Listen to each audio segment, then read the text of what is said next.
Hey guys, and welcome back to Dexter's Lab for another Dexter's Lab month. That time of year where I allow my annoying yet intellectual equal to discuss my show, which I still find unusual that there is a series of my life to begin with, but hey, watch what you like. And for today's review, we'll be discussing 3 episodes, or all 3 mini-episodes for Season 2, Episode 21, Sports a Poppin', Koosalagoopagoop, and Project Dee Dee. It's been a while since I did a longer video, and this one's got a script, so you know it's gonna have a lot of wordy sentences and whatnot. And I'll be sure to step in from time to time to make sure it's not all just hoots rambling the entire time, to give the review some proper intellectual commentary and analysis. Oh, I'm sure you can offer some real intelligent commentary, especially since the first episode we're discussing is Sports a Poppin', where Dexter's dad tries to teach his son how to play sports, and very much like Dexter, he isn't very good at sports, failing at not only baseball, but football, which I like the nod to Peanuts or Charlie Brown for those who aren't familiar with the Peanuts franchise. Hit, your fans are more likely in their late 20s to early 30s. Of course they know what Peanuts and Charlie Brown are. What I want to talk about is how I called it that Dee Dee was going to move the ball before I could get to it, sending me in the air, crashing to the ground in utter shame. And Dad didn't even care. He cares more that Dee Dee can throw a dumb ball and whatever than his son, me, making scientific breakthroughs and inventing new creations and robots and all kinds of amazing things in the name of science. I mean, I created you after all, Hoots. Even though you criticized my inventions and thought you knew so much more than me. Okay, let's not get too crazy here, boy genius. First of all, you genetically altered me to be some kind of intellectual companion for you to talk to while doing your busy work like writing down notes that you're too lazy to do and clean up your Mad Max landscape you call a laboratory, which I do thank you for making me the hoot that I am today, and especially for firing me for simply giving some advice on how to improve your teleporter and make it an interdimensional portal. But no, you didn't want to take the chance of something dangerous escaping, despite me explaining that your past plans were flawed. Fine, I get it. Shish! You're still mad that I fired you for tampering with my teleporter, and also taking my blueprints for said teleporter to make your Hoots portal, then go to make this Owlery with my technology.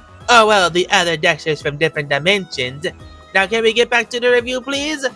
Oh yeah. How about you fail at any and all sports-related activities? You can't even dive in the pool right. Now before I hear the comments that I'm sure you're already typing up, but Hoot, look at you. You're no bigger than Dexter. Heck, you two are practically the same height. And last time I checked, you're quite the chunky owl. Who are you to judge Dexter for something that you can't do? Well, first of all, yes, I'm aware of the round persuasion, but also we Hoots have our sports. We Hoots pride ourselves in our amazing game of Hootball, kind of like football with a splash of Angry Birds. Anyways, in the defense of Dexter, why does his dad expect his son to want anything to do with sports? He's dressed like a scientist. Does that tell you, oh, he really must like sports? Yeah, your dad really is in the wrong here. And the fact that he just gives up and acts like he tried to get you to play sports. Now, okay, he wanted to play sports with his son, but again, Dexter is small and character building isn't going to change him into the son you want him to be. Now, that doesn't mean that I am weak. You see how I take care of the monster that Dee Dee let escape the lab.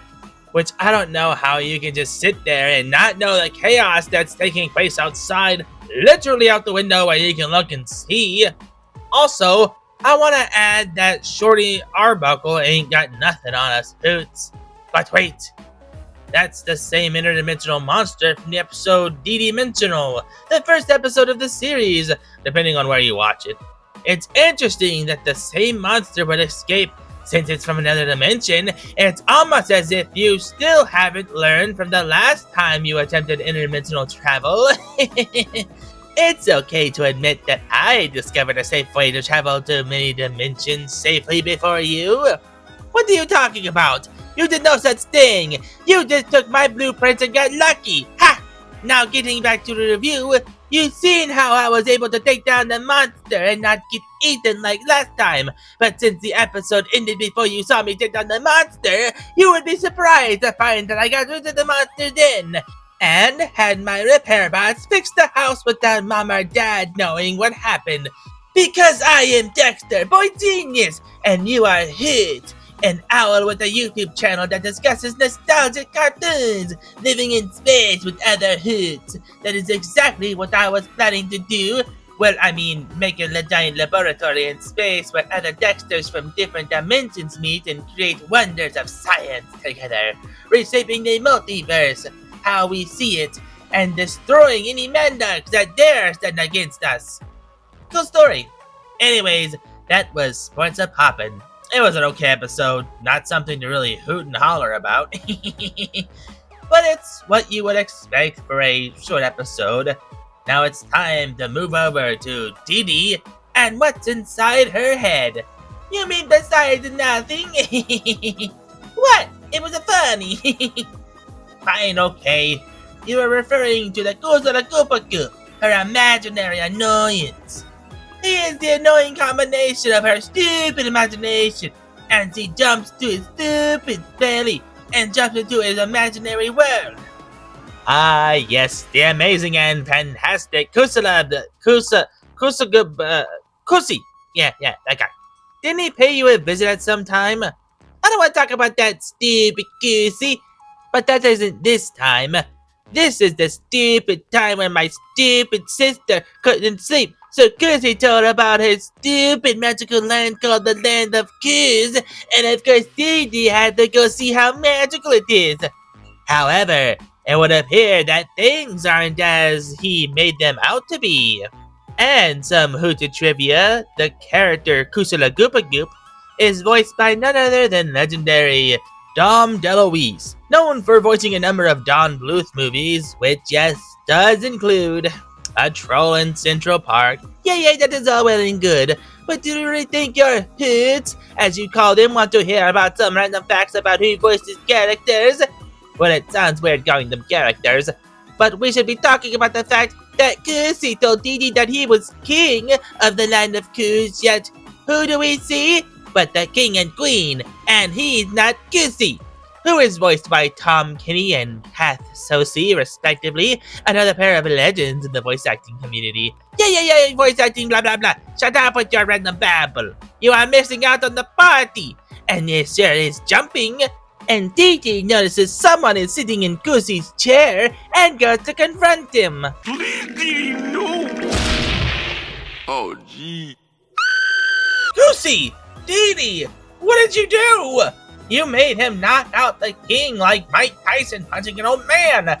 And since no one can see normal people in the land of Koos, which is a funny switch on people that can't see imaginary friends except for people who interact with them, which isn't the case in Foster's Home for Imaginary Friends, where everyone can see imaginary friends, but okay, I'll stop babbling about random stuff. Shah!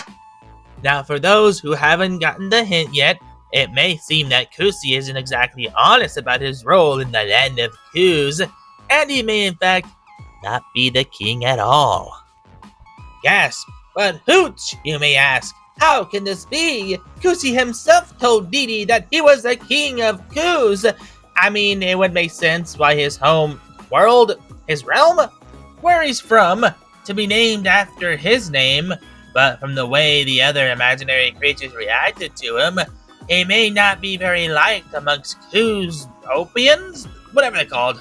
Koosie isn't very popular there. So what does Dee Dee do after inadvertently knocking out the king with Koosie's own fist? Oh, gee. Oh, gee. Oh, gee. Oh, gee. Need I remind you who Dee Dee is? I'm not surprised that Dee Dee would assault the old man for no reason but what a stupid imaginary friend tells her.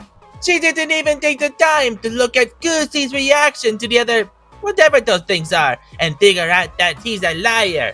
Let's not forget that Dee Dee pushed Koosie while he was standing there murdering right into the queen and practically inhaled her face, causing a mob to want him dead. Remember when cartoons were able to say words like kill hoots? Yeah, them were the days. Now animators are afraid to do anything that isn't sanitized for modern audiences. But that's why 90s cartoons were peak entertainment. So Koosie finally tells Dee Dee the truth, leaving everyone confused as to who he's talking to, which they should know that there's a world outside the land of Koos. All of this was clearly made up in my stupid sister's imagination. There's no Koosalagoopagoop or land of Koos. And before you say that I interacted with said Koos, that was just another figment of Dee Dee's stupid imagination. You know, a part of the show. I don't know why the episode ended with Koosie using the light bright belly to light the king's sloobity doobity sleigh like some weird Rudolph so the king can deliver gifts to the kids in the countryside. You're really questioning the logic of a Dee Dee episode? Yeah, good point. I also want to call Dee Dee out for singling out this guy, what's his name, Jim? Like, bruh. You gotta single him out? I don't know why you would need to single out a strange guy named Jim. This might be a weird inside joke amongst animators or whatever. But still, Dee Dee, very mean. Or whatever. Anyway, that was Koosalagoopagoop. Again, he'll make another appearance later on in the series, goofing around in Dexter's lab. But now it's time to move on to the next episode. But not before we get a funny ad-like short that Dexter's lab does from time to time. This time it's about fruity, juicy popsiclets. Also, Dee Dee's ability to bend reality and speed time. They really are astounding. I'm not saying Dee Dee was a genius for making them. I'm just saying there are moments where Dee Dee isn't completely stupid. I want to take a quick note that the disgusting creep Chris Savino was actually involved in Dexter's lab. The less I mention that creep, the better. One of the dark and sad truths about children's entertainment that is finally getting exposed today. You really never know what's going on behind the scenes or closed doors of your favorite childhood cartoons or shows. But with that aside, let's get back to the final episode of the review, Project Dee Dee, where after feeling sad about Dee Dee not needing his help on a simple cardboard car, Dexter tries to offer his help when she doesn't even need his help. I was simply offering my genius mind to help my sister with her science project. By making a robot version of your mom, which you really had to make her proportionally accurate? No, we are not doing this weird talk about my mom, Hoot. I had to deal with that when we discussed the episode Better Off Wet. Which I want to thank you Hooties for helping that video get over 1,000 views.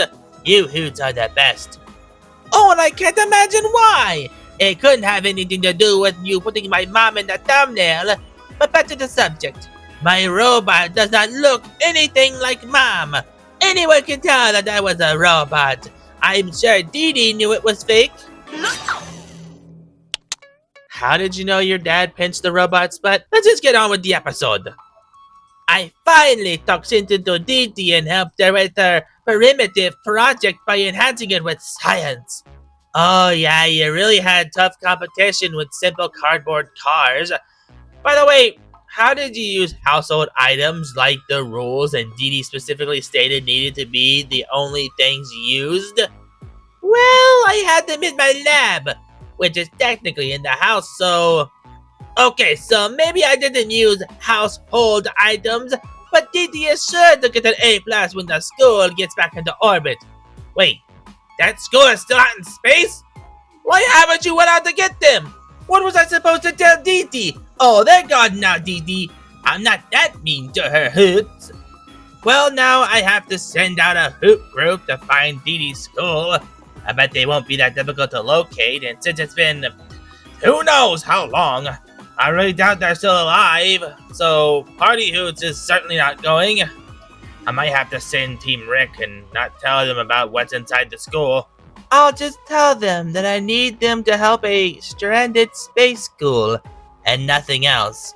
But also, how was you able to get the cardboard car back with the rubber band propeller? I don't know, it's a cartoon, Hoots.